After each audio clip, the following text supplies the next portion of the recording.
নমস্কার বন্ধুরা, আজকের রেসিপি হচ্ছে কাঁকরোল সজনা পোস্ত। সব সময় তো আপনারা আলুর পোস্ত আর পেঁয়াজ পোস্ত খেয়েছেন, কিন্তু কাঁকরোল দিয়ে সজনার পোস্ত হয়তো কোনোদিন খাননি। আজকে আমরা সেটা দেখিয়ে দেবো। প্রথমে আলুটাকে কেটে নিয়েছি, কাঁকরোল আর এখানে সজনেগুলোকে জলের মধ্যে ভিজিয়ে রেখেছি। আমি 2 থেকে 1.5 চামচ মতো পোস্ত নিয়ে নেবো। আর এখানে কাঁচা বাদাম আমি আগে থেকে জলে ভিজিয়ে খোসাগুলোকে ছাড়িয়ে নিয়েছি, আর কাঁচা লঙ্কা নিয়ে পেস্ট করে নিয়েছি। তারপরে পেঁয়াজগুলো আমি এখানে কেটে নেবো। তার মধ্যে আমি ওর মধ্যে সাদা তেল দিয়ে কালো জিরার ফোড়ন দিয়ে নেব।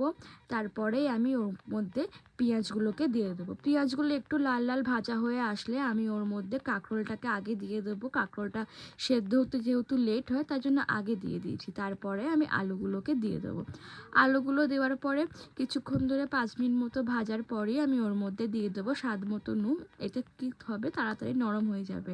ওর মধ্যে আমি দিয়ে দিলাম 1 থেকে 1.5 চামচ মতো হলুদ গুঁড়ো দিয়ে কিছুক্ষণ ভেজে কিছুটা ভাজা হয়ে আসার পরে আমি ওর মধ্যে সজনের ডাঁটাগুলোকে দিয়ে দিলাম। দিয়ে দেওয়ার পরে আবারও কিছুক্ষণ 5 মিনিট ভালো করে আমি নাড়াচাড়া করে নেবো।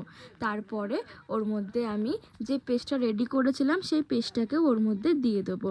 দিয়ে ভালো করে আমি 10 মিনিট মতো কষিয়ে নেবো। কষানো হয়ে যাওয়ার পরে আমি ওর মধ্যে দিয়ে দেবো পরিমাণ মতো জল। জলটা যখনই শুকিয়ে চলে আসবে তখনই আপনাদের কাঁকরোল দিয়ে সজনে পোস্ত রেডি হয়ে যাবে।